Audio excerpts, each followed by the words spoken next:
RFO वाळे साहेब यांनी 15 झाड सागवानाची मागणी केलेली होती, निलंबित करण्यात यावे ही माझी विनंती आहे। एप्रिलला अवैध वाहतुकीबाबत कारवाई करून संबंधित व्यक्तीचे वाहन आम्ही आमच्या कार्यालयामध्ये लावले आणि त्याच्यावरती कारवाई केली।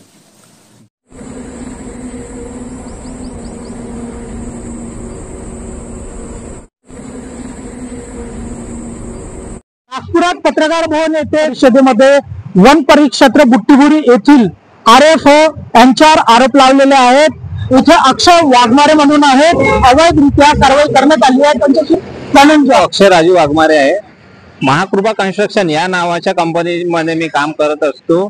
वन परिक्षेत्र बुट्टीबोरी आरएफओ वाळे साहेब यांनी 15 झाड सागवानाची मागणी केलेली होती। मी त्यास सागवानाचे झाड देण्यास मी नकार दिलेला होता, म्हणून त्यांनी माझी गाडी जप्ती करण्यात आलेली आहे। इथून गाडीमध्ये गुलमोहर व बाबडीचे माल असल्या कारणाने गाडीवर कोणत्याही प्रकारची कारवाई होऊ शकत नव्हती, म्हणून त्यांनी माझ्यावर खोटा आरोप लावलेला आहे की गाडीने अवैध वाहतूक करीत असताना गाडीमध्ये सागवान व अर्जनचे माल आहेत, असा त्यांनी माझ्या खोटा आरोप लावलेला आहे।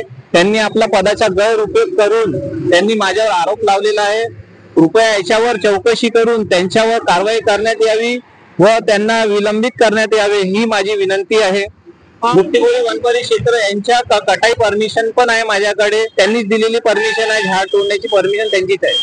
मग त्यांनी वैयक्तिक याच्यातून माझ्यावर त्यांनी कारवाई केलेली आहे, कारण की माझ्या गाडीवर कोणत्याही प्रकारची कारवाई होऊ शकत नव्हती। त्यांनी 4 दिवसापर्यंत माझ्या गाडीवर कोणत्याही प्रकारची कारवाई केली नाही। मी दंड भरण्यास तयार पण होतो, परंतु गाडीमध्ये जलाऊ माल असल्यामुळे त्यांच्या गाडीवर कोणत्याही प्रकारची कारवाई होऊ शकत नव्हती। सूचना पत्रक देण्यात आलं आहे की गाडी पकडल्यानंतर तुम्हाला माहिती करण्यात आलं असं काही? मला कोणत्याही प्रकारच्या सूचना पत्र दिलेला नाहीये। त्यांनी कोणतीही कारवाई केलेली नव्हती। 4 दिवसापर्यंत त्यांनी कोणतीही कारवाई केलेली नव्हती। त्यांनी मला गाडीसाठी बोलवले असता त्यांना मी वारंवार विचारणा केली असता की माझ्यावर येणे कोणत्या प्रकारची कारवाई करण्यात आलेली आहे। त्यांनी येणे विनाकारण त्याच्यावर येणे खोटा आरोप लावलेला आहे। गाडीमध्ये सागवान आहे असं त्यांनी खोटा आरोप लावलेला आहे। मग नक्की त्या गाडीमध्ये सागवानाचे जातीचा प्रकार काही नव्हता का? सागवान नव्हते का त्याच्यामध्ये कोणत्याही सागवानाच्या लाकूड वगैरे जलाव वगैरे काही नव्हता। गाडीमध्ये फक्त गुलमोहर आणि बाबडीचा जलाऊच आहे, त्याच्यावर कोणत्याही प्रकारची कारवाई बसत नाही। आज 2 महिने झालेले आहेत। माझी गाडी बुट्टीबोरी वन परिक्षेत्र येथे जमा आहे, जप्ती केलेली आहे। त्यांना वारंवार विचारणा केली असता ते गाडी सोडवण्यास नकार देत आहेत। त्यांना मी हेही म्हटलं की माझ्यावर अगर कोणता दंड बसत असेल तर तो मी देण्यास तयार आहे, परंतु ते कोणत्याही प्रकारचं मला उत्तर देत नाहीये। त्याच्यामध्ये काय पंचनामा केला गेला, काय तुम्हाला कळवण्यात आलंय का? नेमकं काय आहे त्याच्यात? 24 तासाच्या आतमध्ये सूचना पत्र द्यायला लागते गाडी मालकाला। त्यांनी कोणत्याही प्रकारचं सूचना पत्र दिलेला नाही, परंतु मौजा टीपी ऑर्डर पण लागत नाही। तरी पण त्यांनी उभी गाडी माझी वन परिक्षेत्र बुट्टीबोरी येथे घेऊन गेले। त्यांनी कोणत्याही प्रकारची चौकशी न करता, कोणताही पंचनामा न बनवता, त्यांनी ड्रायव्हरचं नाव न विचारता त्यांनी कोणतीही कारवाई केलेली नाही। त्यांनी ते 4 दिवसानंतर पोलीस स्टेशन मध्ये तक्रार करणार असं सांगितल्यानंतर त्यांनी त्याच्यावर कारवाई केली म्हणून आता मला सांगितले, परंतु गाडीवर कोणत्याही प्रकारची कारवाई झालेली नाहीये करण्यात आली आहे। तर आता नेमकी तुमची मागणी काय आहे? माझी मागणी हीच आहे की माझी गाडी सोडवण्यात यावी आणि त्यांना पदाचा गैरउपयोग करून त्यांना विलंबित करण्यात यावे आणि माझा संपूर्ण माल चोरीला जात आहे। त्यांना मी पासिंगसाठी परमिशनसाठी मागणी केलेली आहे, परंतु ते परमिशन देण्यास नकार देत आहेत। माझ्या मत हेच आहे की मला माझा माल उचलण्यास परवानगी देण्यात यावे आणि माझी गाडी सोडवण्यात यावी।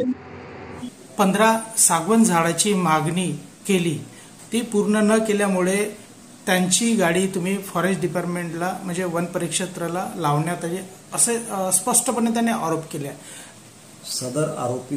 सदर व्यक्ती अक्षय वाघमारे हा वन विभागाचा आरोपी आहे।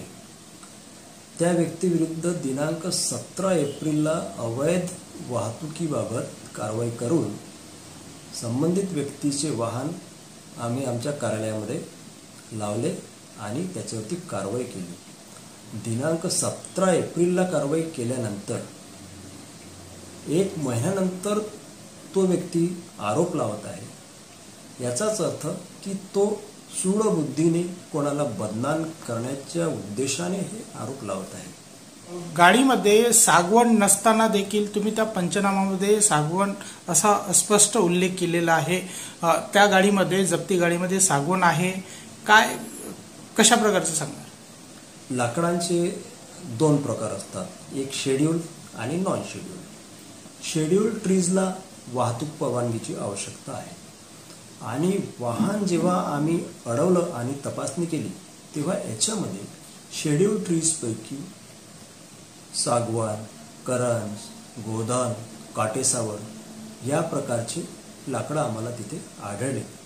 ज्या लाकडांना टीपीची आवश्यकता आहे, म्हणजे वाहतूक परवान्याची आवश्यकता आहे. वाहतूक परवाना त्यांच्याकडे त्यावेळेला नव्हता, त्यामुळे त्यांच्यावरती आम्ही कारवाई केली. आपला पंचनामा झाला त्यावेळेला तुम्ही त्यांना सूचनापत्र केले होते का? पोलीस स्टेशनला सूचनापत्र दिलं होतं का? तुम्ही संदर्भात माहिती पुरवली होती का तुम्ही?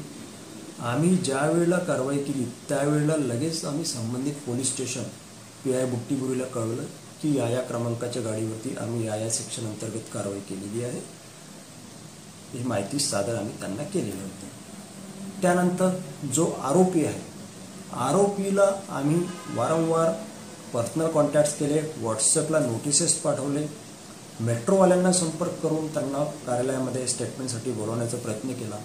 परंतु तो व्यक्ती स्टेटमेंटसाठी या कार्यालयामध्ये न येता राजकीय दबाव टाकण्याकरिता राजकीय नेत्यांच्या घरी जाऊन त्यांच्याकडनं आम्हाला फोन करणे, पोलीस स्टेशनला जाऊन वनविभागाने आमची गाडी चोरून नेली अशा बाबतच्या तक्रारी करणे, या प्रकारचे उपद्व्याप करत होते.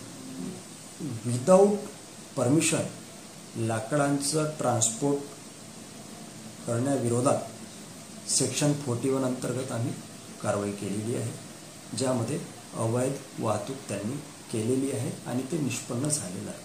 कोर्टमध्ये संबंधित प्रकरणाची तुम्ही काय माहिती दिली? याच्यामध्ये सक्षम प्राधिकारी जे असतात ते आमचे ACF सर असतात आणि त्यांच्याकडे आम्ही ते प्रकरण सादर केलेलं आहे.